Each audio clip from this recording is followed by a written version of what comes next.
Hello everyone, welcome to another Pinkafé Unfiltered. I am Natalia. And I'm Carolina. Welcome.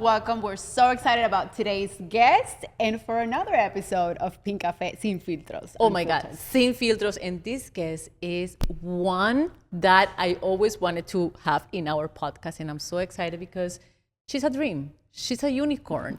And she is a business coach. She is the founder of Powerful Ladies. Imagine having a podcast called The Powerful Ladies. Exactly. And she is Kara Duffy. Welcome. Oh my God, Kara. Finally, we're here. I'm so excited to be here. We've been trying to make this happen for so long. For years. To have the roles reversed after having you guys on The Powerful Ladies, it's just really nice to be here and see what you've created. Yeah, I remember you were one of the first interviews that we got invited as sisters when Pinkafé was kind of fresh, when our podcast was starting, and we were like, oh my God, thank you for seeing us, and we're so excited to open our platform for you as well, because your story is amazing, and especially the community that you have built. Right?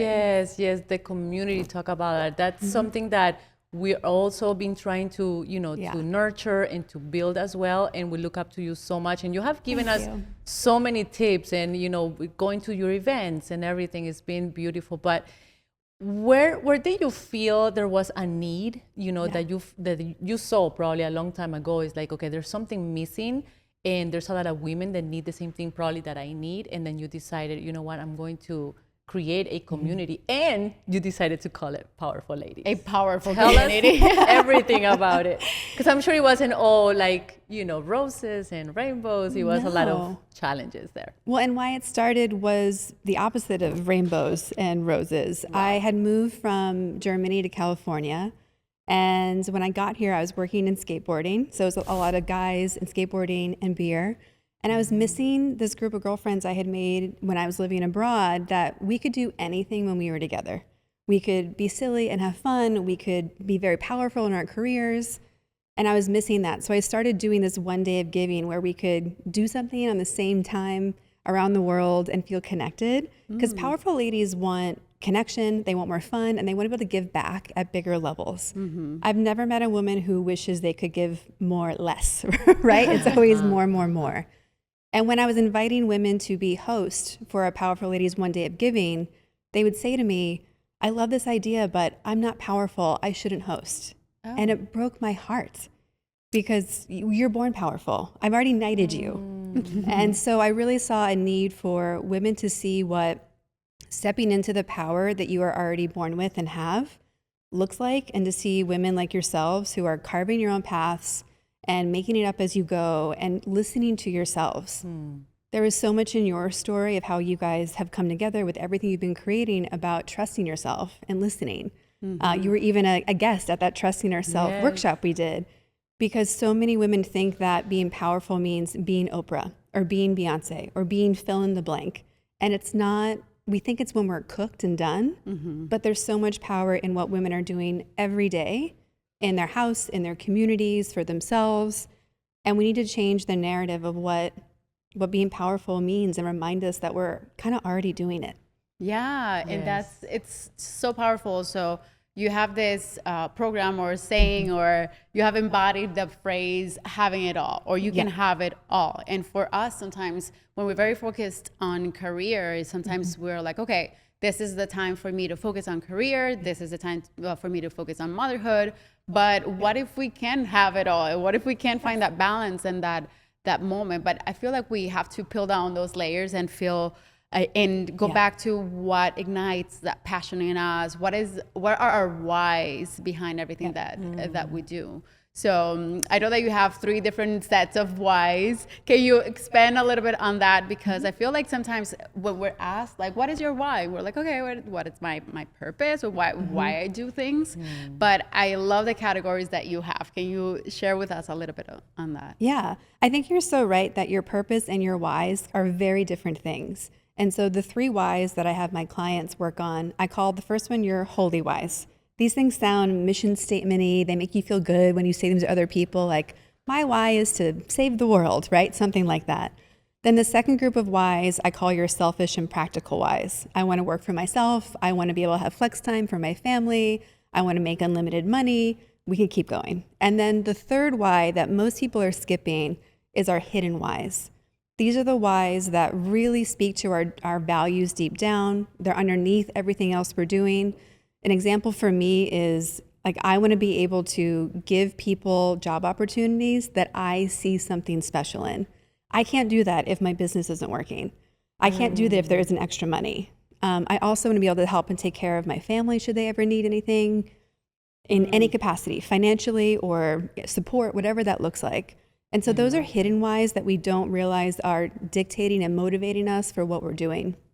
And I encourage everyone to keep that in a Google Doc, because you should keep adding to them. And when you get a win, you kind of see a why. Like, we feel a why in the moment, but we forget to write it down so we have a place to go back to. And revisit. Yeah. I really love what you were saying about the hidden whys, because I like to compare it with core values. Yeah. That's something that I've been learning, about a lot. I think that we kind of know what core values are along the way, but the ones that I've been learning have been really, strong, like guiding my life. So now if you're guiding people to, and you're recommending people to start a career, to do something, right now that I am trying to, treat my core values are almost like my non-negotiables. Like, if this job is taking me to my core values, like my core values are like following my dreams, loving myself, freedom, growth, and creativity. If anything that I do, from shooting this podcast to working with a client to doing anything with acting,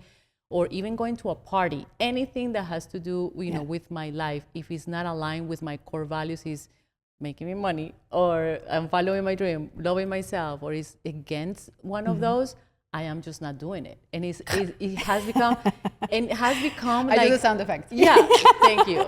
Because it has become really like a way of life, and I'm not willing anymore to continue with the whole hustle culture and all the other stuff that is not aligned with that. And if that's not gonna give me a job, or if that's not gonna give me an opportunity, well, let be it, because then I'll feel happy, I'll feel free, and I'll feel that I did the right thing. So I think that's right aligned what you were saying too. Yeah, well, and that's what I think the secret is that people don't talk about. Yeah. So many of my clients, when they come to me and they want to double their business or grow, whatever their wish is, they're thinking about it as a business.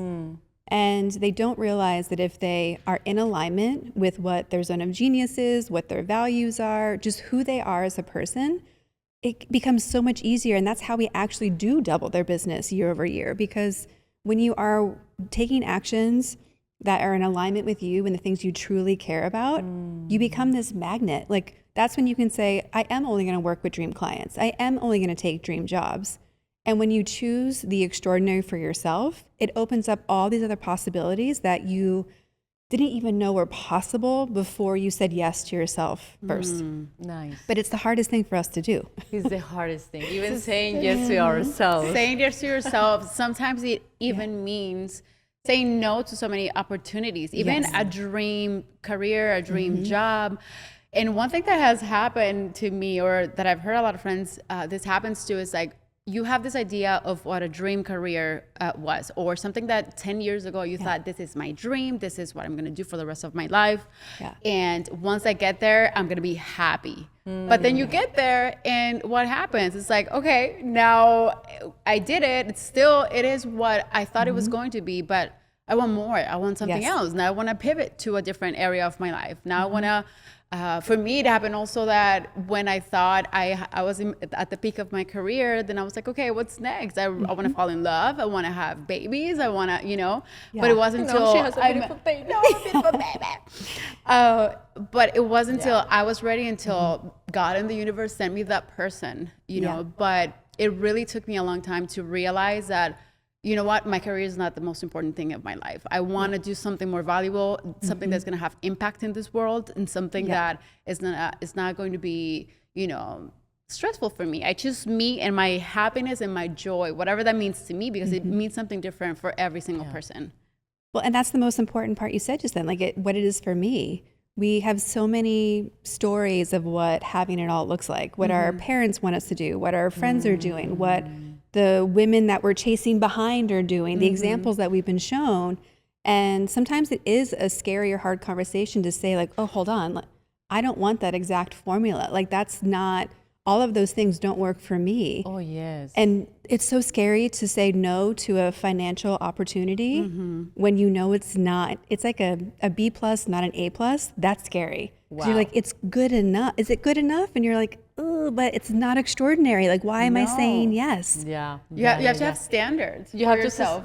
Totally. And also trust the universe. You know, I told somebody the other day, I'm like, I'm trusting the universe and I let go. Like I'm really chilling and the whole thing. And now the universe, even from a meter, oh my God, I didn't bring my wallet, a meter. The meter was broken, I parked. Yeah. Or like I told my acting coach, I don't know, like I don't want to do this scene. I hope he doesn't pick the monologue. He's like, just don't do the monologue, do the scene. I'm like, yes, everything, little things like that. And you know, at the end of the day, you have to trust yourself. And it comes down to your beliefs. What do you really want? What makes you, you know, feel happy, you know? So, and right now I'm going through the whole career and transition of like, my career is not the most important thing in my life. Okay, so how does that look like? Well, I get to see Natalia. I'm like, hello, Natalia, how are you? I'm like, you know, I'm really excited for my next chapter. And I am curious and I'm just going on adventures and really trying to try something new every time, you know? And Carolina likes the new sister because it's not as controlling and like perfectionist anymore. The perfectionism was another one that I had to like let go and throw out of the window and you know what, live life a little more. So now I can see with color. I can see the ocean, the trees, like it's weird. It's like a new reprogramming thing, you know, that I'm going through, so. One thing I find from the word you something that you feel like you want to do, and you just makes me think of unicorn. Yeah. Oh my God. It's something that I read somewhere that when you really choose to be you is you embracing that unique person, that unique whatever you are with your flaws and everything. And I know that you also love unicorns. Right. Yes. Did you have a tattoo? I do. Yes. You have a unicorn tattoo. Oh my God, so cute. When did you get that and why did you get it? There is a whole backstory that is way too long for today but as we can say that unicorns started showing up in my office at one of my corporate jobs. I was talking about unicorns. It became a joke that got out of control. And so anytime someone found something with a unicorn, it would magically appear in my office. And I was going to get a magic wand tattoo on my finger because as women, we're often asked to make the impossible happen. And you're like, okay, sure, boom, like, yes, it's done. And my friend goes, no, you have to get the unicorn horn. Like, that's who you are. And so that's what I did. My friend drew it. I had it done in Berlin when I was there for a work trip. And we try so hard to fit into these molds. And you know, when you have a good friend or your sisters and you think about how magical they are, what you would list that makes them extraordinary, usually that person would never say about themselves. And so when we do the work to ask each other, like, what do you think makes me magical? What do I do that I forget I can do?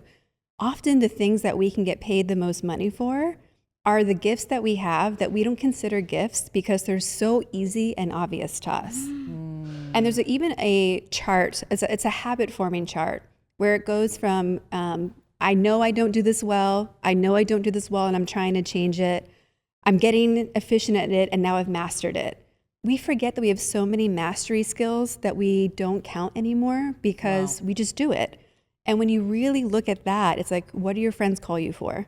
What do they count on you for? What do you do just because on a Saturday or a Sunday?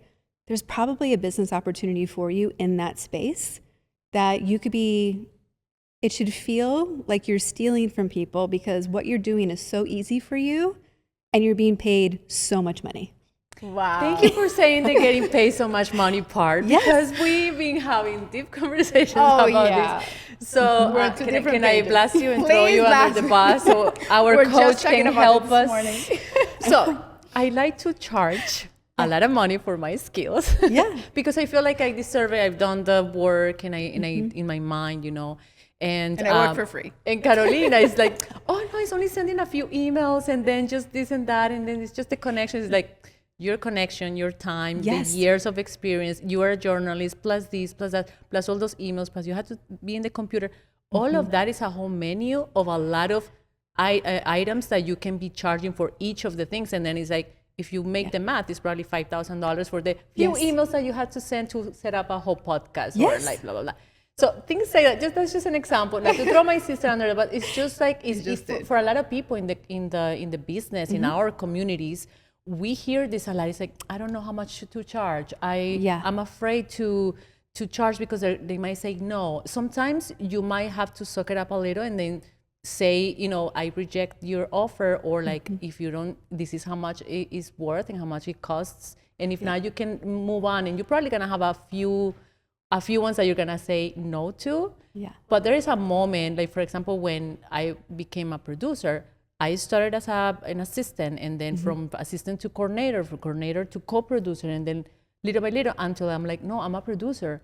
Don't pay me like a coordinator or as an assistant anymore. This is how much I charge. And then once you start really like putting your foot down, people respect you. So they don't even come to you for any lower budget than that. And then, I don't know, but I just feel like there is some value in everything that you are doing. And so that's what I'm teaching Carolina and coaching her. But I'm not a business coach. It's just she's my value coach. No, I think it comes down to valuing what you do, even at the cost of losing opportunities, at the risk of like people saying no to you, or people really saying, maybe I feel like you're not worth that much. But if you know it, you feel it. And that's something I'm learning, super transparent here, because I'm like, okay, I love what I do. I would do it for free. It's just a few emails. It's just, a connection. I'm really connecting. But if someone else would do whatever I do in a project, they would charge so much more. So I guess it comes down to value, to learn how to charge for. But she's doing a good job. Lately, she's gotten a couple campaigns. I'm like, how much you charge? I'm like,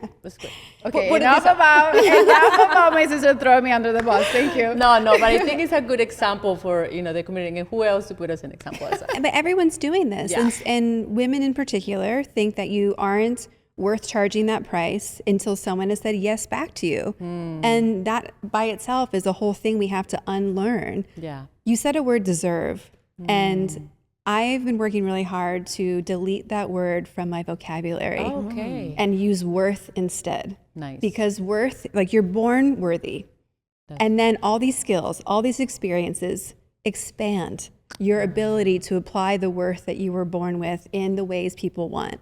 And you're right, like value is everything that it's about. And we think about what it's costing us to do it in time, instead of asking how much value are we adding to someone else. There are so many clients I have that are doing marketing for multi-million-dollar brands. And they're like, oh, I don't know, can I charge them $2,000 a month? I go, the marketing budget for companies is between 20 and 40%. Yeah. You're helping them make millions of dollars. You should be getting 10, 20% of that minimum based on what you're giving. And so it helps to have someone show you, here's what other people do, here's what it can look like. And because we have to build our own confidence with it. And it's this, like, you can charge whatever you want because somebody is.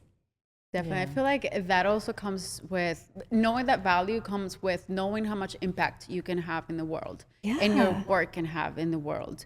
And how much fun you can have doing what you do and making money, making that a business, making a business out of having fun, like having a podcast with your sister. Yes! But no, that's so one thing that I know, and I love that you teach this to your clients too. And it's about, how do I make money from making fun, from making an impact in the world, and from just what I love, what comes natural to me, what I would do for free, but I can actually charge for. Yeah. That's the most beautiful thing. How can a person find that whenever someone feels a little bit discouraged, or, I don't know, or at that moment where it's at a crossroads at a career, when it's like, okay, where do I find that spark again? Maybe it's not the same career that I've had for 20 years. Maybe it's something different. Maybe something more artistic. How can you find that spark in you again? It really comes down to your community first and foremost. You have to figure out who are your VIP people. Who do you let behind the rope? Whose advice do you trust? Who's going to think about you first before themselves? And ask them. Like, I don't think we take advantage of interviewing the people in our lives enough to see what they can see for us. I saw this great analogy the other day that when we look at our lives, it's like reading a book up against our nose. We can't read it. So who can help pull the book away, or who can be behind you reading it and kind of directing where you should go? I also think we have to remember to go play. Like, you've been going to the beach. Yes. Like, what brings you joy? Because 8-year-old you knew what lit you up. And of course we have activities that we like now that 8-year-old us may not have. But even for myself, like when I feel anxiety about moving up in my price point, or I'm nervous about this new client that I'm intimidated by because I so admire them, I have to go back to remembering who I am and what my values are and how I can have fun, because it's so easy to get sucked into that hamster wheel of performance. Yeah. And having it all is not about measuring our life based on performance. It's about, are we having fun? Are we making an impact?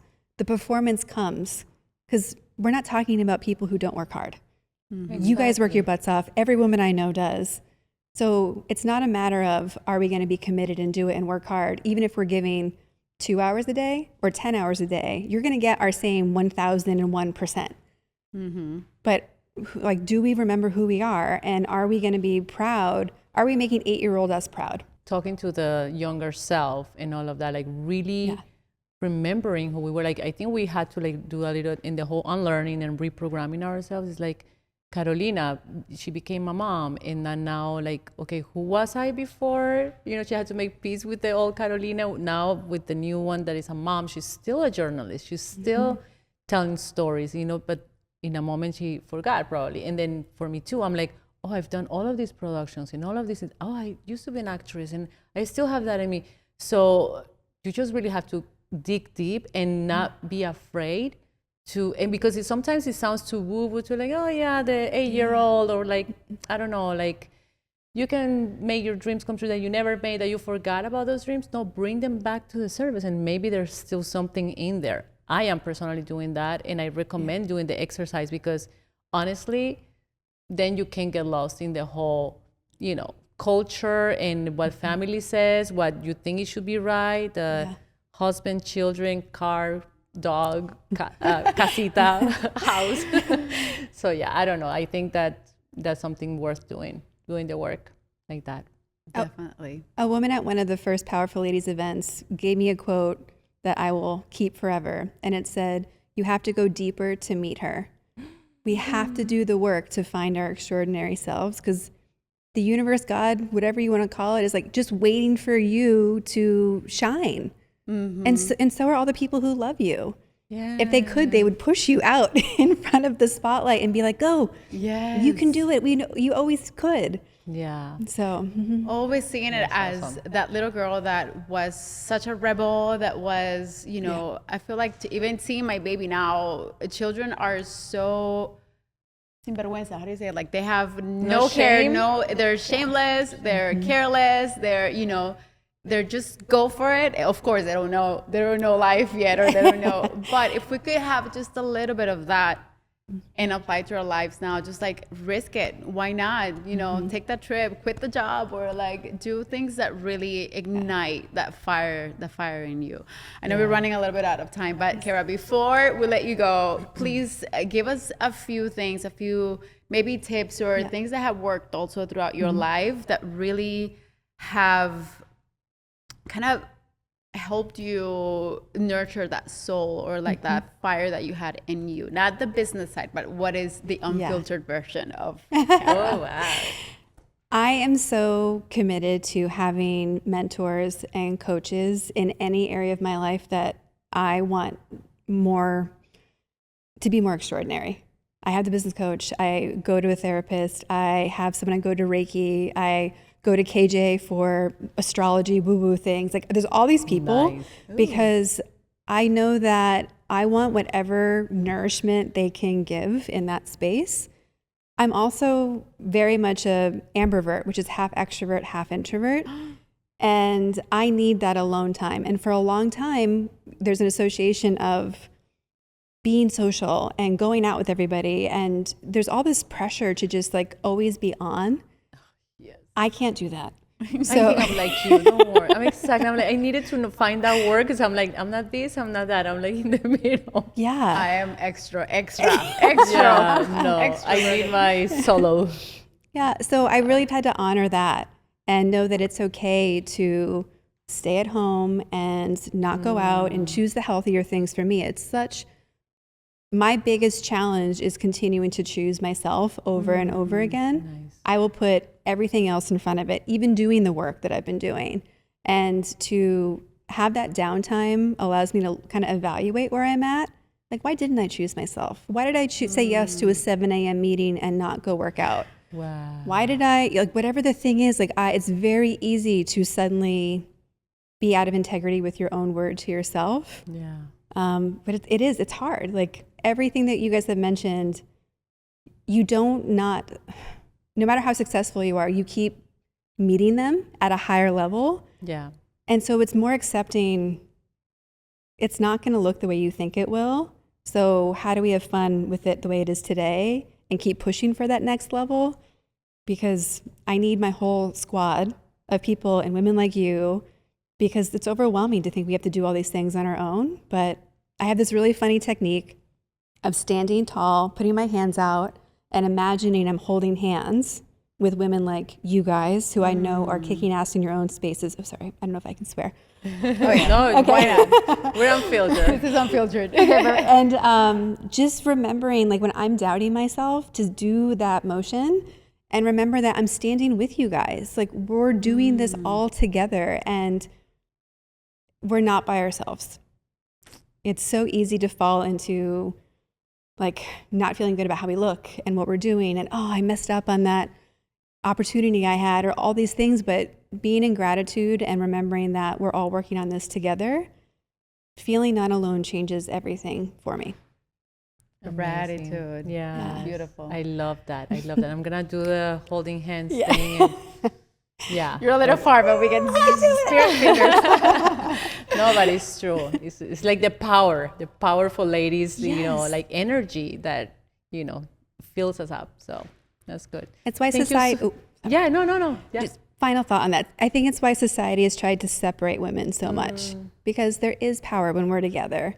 Yeah. And it's not taking away from anyone else's, but there's something, we need that reminder that we're not by ourselves. It can be so draining otherwise. Yeah, I agree. This has been so good that you came. I'm so happy that, you know, that you were able to share all your wisdom, and please come back to our casita soon. And yeah, we're super happy that you came and then you were able to share with our community. Yeah, definitely. Finally, please let us know how we can find the Powerful Ladies podcast, how we can find you and follow your work. Yeah. Thank you guys so much for having me. Of course. Anyone who wants to connect and hang out with me can go to karaduffy.com or on Instagram, Kara_Duffy. Everything is there. And then also Powerful Ladies, thepowerfulladies.com. Thank you, Kara, for being here with us. Thank you guys so much. Thank you, Kara. All right, everybody, this is it for this episode. Thank you so much for watching and for listening, and we'll see you next time. See you next time. Bye.